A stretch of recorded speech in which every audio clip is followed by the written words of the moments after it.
Dear students, welcome back to silent learning. അനഘവൻസാണ് മക്കളെ. എല്ലാവരും അടിപൊളിയായിട്ടും സെറ്റായിട്ടും പവറായിട്ടും ഇരിക്കല്ലേ. അപ്പൊ നമ്മുടെ ഓണം എക്സാം ഇതാ ഇങ്ങ് എത്തിപ്പോയി. ഓണവും എത്തി, എക്സാമും എത്തിയില്ലേ.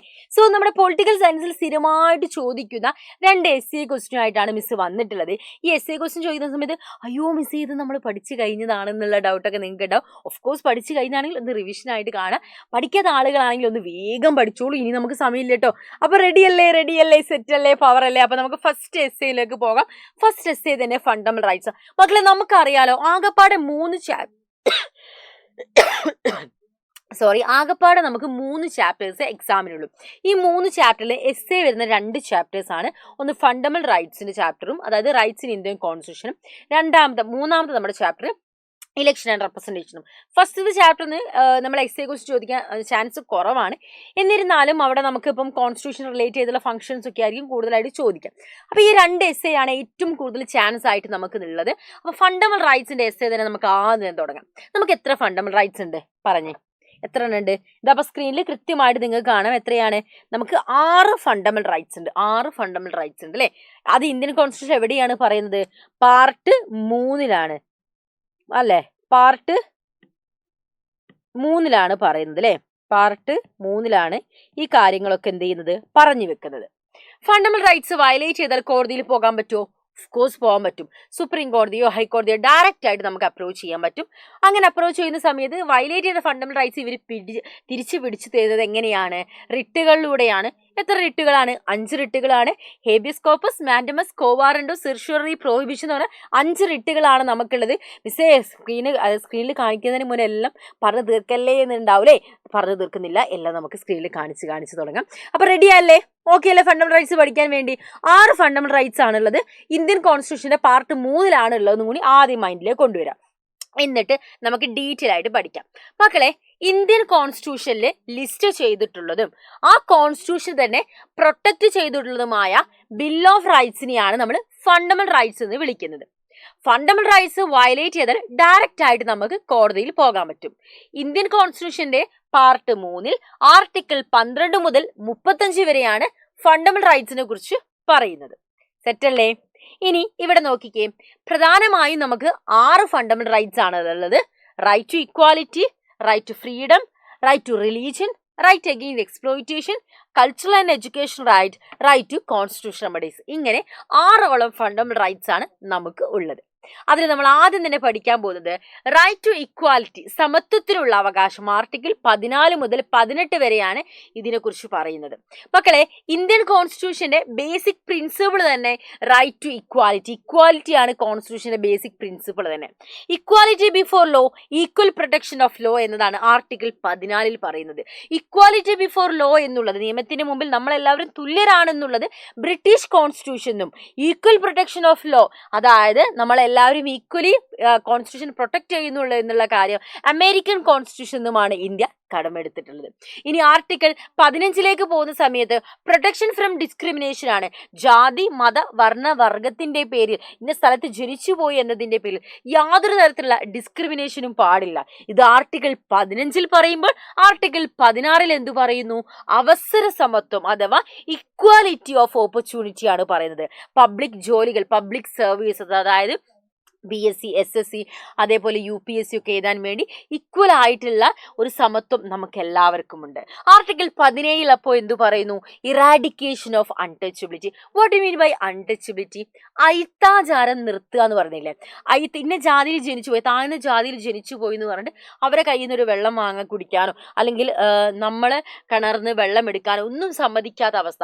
ആ കാര്യങ്ങളൊന്നും പാടില്ല. ഇറാഡിക്കേറ്റ് ചെയ്തിട്ടുണ്ട്. പോവർട്ടി ഇറാഡിക്കേറ്റ് എന്നതുപോലെ അൺടച്ചബിലിറ്റി ഇറാഡിക്കേറ്റ് എവിടെ പറയുന്നു? ആർട്ടിക്കിൾ 17 പറയുന്നു. ആർട്ടിക്കിൾ 18 അപ്പോൾ എന്തു പറയുന്നു? Abolition of titles. അക്കാദമിക് പരമായിട്ടും മിലിറ്ററി പരമായിട്ടും ഒക്കെ നമുക്ക് മറ്റുള്ള രാജ്യത്ത് നിന്ന് ടൈറ്റിൽസ് ഒക്കെ നമുക്ക് ഡിസ്ട്രിക്ഷൻ ഒക്കെ കിട്ടി നമുക്ക് സ്വീകരിക്കാം. അതല്ലാതെ നമ്മൾ മറ്റുള്ള ടൈറ്റിൽസ് ഒന്നും നമ്മൾ കടമെടുക്കാൻ പാടില്ല. നമ്മുടെ രാജ്യത്ത് കുറേ ഉണ്ടല്ലോ, പത്മശ്രീ, പത്മവിഭൂഷൺ ഒക്കെ ഉണ്ടല്ലോ. ഇതൊക്കെ നമ്മുടെ രാജ്യത്തെ ടൈറ്റിൽസ് അല്ലേ. നമ്മൾ പുറം രാജ്യങ്ങളിൽ നിന്ന്, കൺട്രികളിൽ നിന്നും ഇത്തരത്തിലുള്ള ടൈറ്റിൽസ് നമ്മൾ കൊണ്ടുവരാൻ പാടില്ല. ഇത്രയും കാര്യങ്ങളാണ് റൈറ്റ് ടു ഇക്വാലിറ്റി ആർട്ടിക്കിൾ 14 മുതൽ 18 18 വരെ പറയുന്നെങ്കിൽ ആർട്ടിക്കിൾ 19 മുതൽ 22 വരെ റൈറ്റ് ടു ഫ്രീഡത്തിനെ കുറിച്ചാണ് പറയുന്നത്. സ്വാതന്ത്ര്യം ഇഷ്ടമില്ലാത്ത ആളുകൾ ആരാണുള്ളത് അല്ലെ? എല്ലാവർക്കും ഫ്രീഡം എന്ന് പറയുന്നത് വളരെ ഇമ്പോർട്ടന്റ് ആണ്. ഫ്രീഡം എന്ന് പറയുന്ന സമയത്ത്, സ്വാതന്ത്ര്യം എന്ന് പറയുന്ന സമയത്ത് does not mean to permission to do anything. അതായത് നമുക്ക് എന്താണോ ഇഷ്ടമുള്ളത് അതൊക്കെ ചെയ്യാനുള്ളതല്ല നമ്മൾ ഫ്രീഡം എന്ന് പറയുന്നത്. നമുക്ക് ഫ്രീഡം ഉള്ളതുപോലെ മറ്റുള്ള വ്യക്തിക്കും എന്ത് ചെയ്യാണ്ട് ഫ്രീഡം ഉണ്ട്. നമ്മളെ ഫ്രീഡം ഒരിക്കലും മറ്റുള്ള വ്യക്തിയുടെ ഫ്രീഡത്തിന് ഹേർട്ട് ചെയ്യാൻ പാടില്ല. അതിന് മോസ്റ്റ് ഇമ്പോർട്ടൻ്റ് ആയിട്ടുള്ള ഫണ്ടമെന്റൽ റൈറ്റ്സ് എന്ന് പറയുന്നത് ഏതാണ്? പേഴ്സണൽ ലിബർട്ടിയാണ്. വ്യക്തി സ്വാതന്ത്ര്യം തന്നെയാണ് ഏറ്റവും ഇമ്പോർട്ടൻ്റ് ആയിട്ട് നമ്മൾ പറയുന്നത്.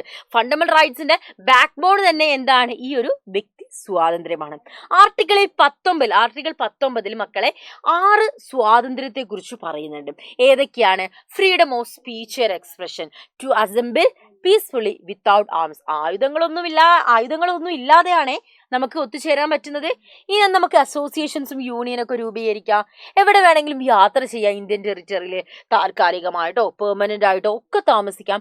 ഏത് ജോലി വേണമെങ്കിലും ചെയ്യാം, ഏത് ബിസിനസ് വേണമെങ്കിലും ചെയ്യാം, ഏത് ഒക്യുപ്പേഷൻ വേണമെങ്കിലും സ്വീകരിക്കാം. ട്രേഡ് നടത്താം, കൊമേഴ്സ് നടത്താം, ഇൻഡസ്ട്രി നടത്താം. ഇതൊക്കെ നമുക്ക് എന്ത് ചെയ്യും പറ്റും. At the same time there is A reasonable restriction അല്ലേ? ആ സമയത്ത് നമുക്ക് റീസണബിൾ റെസ്ട്രിക്ഷൻസ് കൂടെ അവിടെ പറഞ്ഞു വെക്കുന്നുണ്ട് മക്കളെ. നേരത്തെ പറഞ്ഞതുപോലെ നമ്മൾ ഫ്രീഡം ഒരിക്കലും മറ്റുള്ളവരുടെ ഫ്രീഡത്തിനെ ഹേർട്ട് ചെയ്യാൻ പാടില്ല. നമുക്ക് എവിടെ താമസിക്കണം, നമുക്ക് ഇന്ത്യയിൽ എവിടെ വേണമെങ്കിലും താമസിക്കാം എന്ന് പറയുമ്പോൾ ഇന്ത്യ പാകിസ്ഥാൻ ബോർഡറിൽ കയറി വീട് വെക്കണമാണ് നമ്മളെ ആഗ്രഹം. നടക്കത്തില്ല.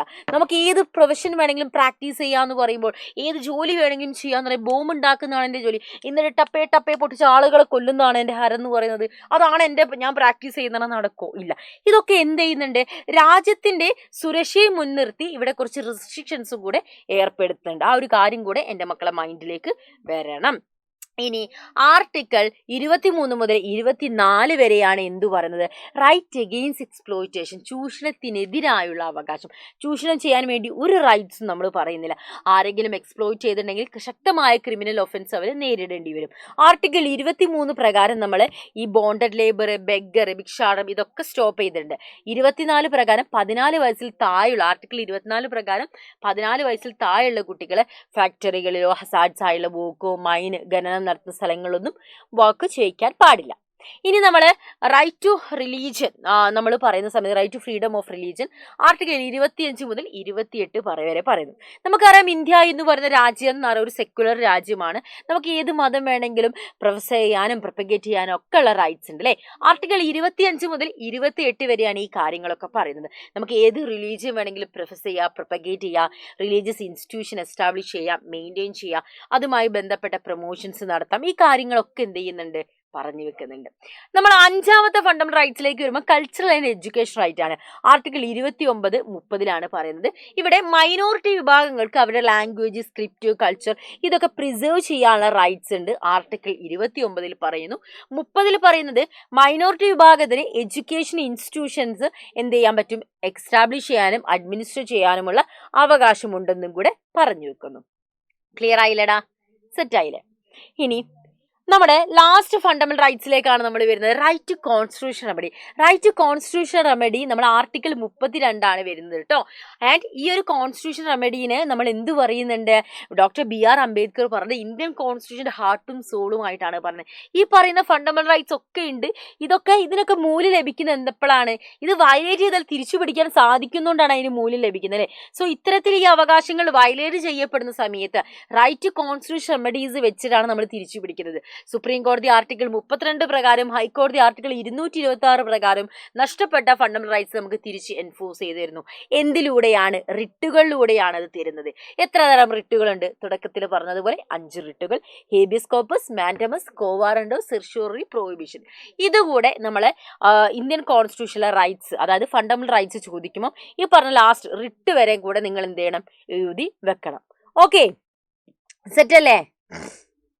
യെസ്. അടുത്ത് നമ്മൾ പോകുന്നത് മക്കളെ 2ാമത് essay ക്വസ്റ്റിലേക്ക്. Examine the election procedure in India. ഇന്ത്യയിലെ ഇലക്ഷൻ പ്രൊസീജിയറിനെ കുറിച്ചൊന്ന് പറഞ്ഞു നോക്കാം അല്ലേ? യെസ്. ആദ്യം നമ്മൾ ചെയ്യുന്നത് ഡെമോക്രേഷൻ ഓഫ് ദ കോൺസ്റ്റിറ്റ്യുവൻസീസ്.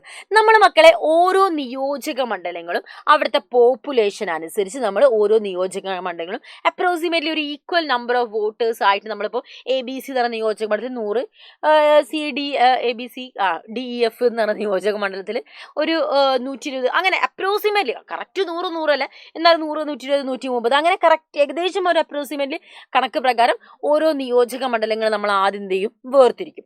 പിന്നെ നമ്മൾ ചെയ്യുന്ന എന്താ, ഇലക്ഷന്റെ ഡേറ്റ്സ് ഡിക്ലെയർ ചെയ്യുന്ന സമയമാണ്. ഇലക്ഷൻ കമ്മീഷൻ ഇലക്ടോറൽ റോളൊക്കെ തയ്യാറാക്കി കഴിഞ്ഞതിന് ശേഷം ഈ ഡേറ്റ് ഡിക്ലെയർ ചെയ്യും. ഇലക്ഷനുമായി ബന്ധപ്പെട്ട നാമനിർദ്ദേശം പത്രിക കൊടുക്കുന്നതും അത് വിഡ്രോ ചെയ്യേണ്ടത്, വോട്ട് എന്നാണ് ചെയ്യേണ്ടത്, പോളിംഗ്, അങ്ങനെയുള്ള എല്ലാ കാര്യങ്ങളും എന്ത് ചെയ്യും ഡിക്ലെയർ ചെയ്യും. പിന്നെ നോമിനേഷൻ ഫോം സബ്മിറ്റ് ചെയ്യുക. നമ്മൾ ഇലക്ഷന് മത്സരിക്കാൻ താല്പര്യമുള്ള ആളുകളൊക്കെ നോമിനേഷൻ വോട്ട് പോയി ചെയ്യും. അങ്ങനെ നോമിനേഷൻ വോട്ട് പോയല്ല, നോമിനേഷൻ സമർപ്പിക്കും. അങ്ങനെ നോമിനേഷനൊക്കെ കൊടുത്ത സമയത്ത് നമ്മൾ ചിന്തിക്കുക, അയ്യോ ഞാൻ ഈ പൊട്ടി പോലെ ഇലക്ഷനിൽ മത്സരിച്ചാൽ എന്തായാലും ഞാൻ പൊട്ടിപ്പോ, ആരും സപ്പോർട്ട് ചെയ്യാനൊന്നും ഉണ്ടാവില്ല എന്ന് തോന്നിയാൽ വിഡ്രോ ചെയ്യാം. അപ്പോഴാണ് നമ്മൾ ഈ എന്നാണോ ഇത് കഴിയുന്നത്, അതായത് നമ്മൾ ലാസ്റ്റ് ഡേറ്റ് കഴിഞ്ഞിട്ടുള്ള 2 ദിവസത്തിനുള്ളിൽ തന്നെ ഇത് candidate want to withdraw their name, they have to do it within 2 days after the last date submitting the nomination form.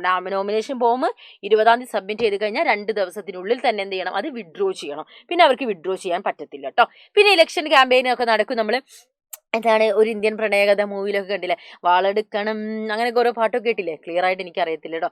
വേണ്ടിടത്ത് വേണ്ട പോലെ വാൽമടക്കണം, അങ്ങനെ കുറേ കാര്യങ്ങളൊക്കെ ഉണ്ടല്ലേ. യെസ്, അതേപോലെ തന്നെ എന്ത് ചെയ്യാണ്, ഒരു ഏകദേശം ഒരു അപ്രോക്സിമേറ്റ്ലി ഒരു 20 ദിവസമൊക്കെ ഇവർക്ക് കിട്ടും. ഇലക്ഷൻ ക്യാമ്പയിന് നല്ല രീതിയിൽ ഇവർക്ക് എന്താ നടത്താൻ പറ്റും. പക്ഷെ ജാതി മതം വർഗം വർണ്ണം എന്നൊക്കെ പറഞ്ഞിട്ട് എന്ത് ചെയ്യാൻ പറ്റില്ല, വോട്ട് ശേഖരിക്കാനുള്ള റൈറ്റ്സ് നമുക്കില്ല. അതറിഞ്ഞാൽ വൻ പ്രശ്നമാണ് കേട്ടോ, ചെയ്യാനും പാടില്ല. പിന്നെ ഈ ക്യാൻവാസിങ്ങും കാര്യങ്ങളൊക്കെ ക്ലോസ് ചെയ്യുന്ന ഒരു സമയം. ഇലക്ഷന്റെ 48 മണിക്കൂർ മുന്നേ എന്ത് ചെയ്യും, ഇതൊക്കെ ക്ലോസ് ചെയ്യും. പക്ഷെ ചില ആളുകൾ മൗനപ്രചരണമൊക്കെ നടത്തും, അതും എന്ത് ചെയ്യാൻ പാടില്ല, നടത്താൻ പാടില്ല. പിന്നെയാണ് നമ്മൾ എന്ത് ചെയ്യുക, വോട്ടേഴ്സിന്റെ പോളിംഗ് ഡേറ്റ് വരുന്നത്, അന്ന് വോട്ടേഴ്സ് പോയിട്ട് എന്ത് ചെയ്യും, അവരെ വോട്ടും കാര്യങ്ങളൊക്കെ സീക്രട്ട് ബാലറ്റിലൂടെ എന്ത് ചെയ്യാണ് വോട്ട് ചെയ്യുന്നു. അതിനുശേഷം വോട്ട് കൗണ്ട് ചെയ്യാണ്. കൃത്യമായിട്ട് ഒരു ഇലക്ഷൻ ഡേറ്റ് ഉണ്ടായിരിക്കും, ഇലക്ഷൻ കമ്മീഷന്റെ ഡേറ്റ് പറഞ്ഞാൽ ആ ഡേറ്റിനുള്ളിൽ തന്നെ അത് സൂപ്പർവൈസ് ചെയ്യേണ്ട റിട്ടേണിംഗ് ഓഫീസേഴ്സ് വരും. അവരൊക്കെ വന്നിട്ട് കൃത്യമായിട്ട് എന്ത് ചെയ്യുക, വോട്ട് കൗണ്ട് ചെയ്തിട്ട് പിന്നെ ലാസ്റ്റ് എന്ത് ചെയ്യും, ഇലക്ഷന്റെ റിസൾട്ട് ഡിക്ലെയർ ചെയ്യുന്നതാണ്.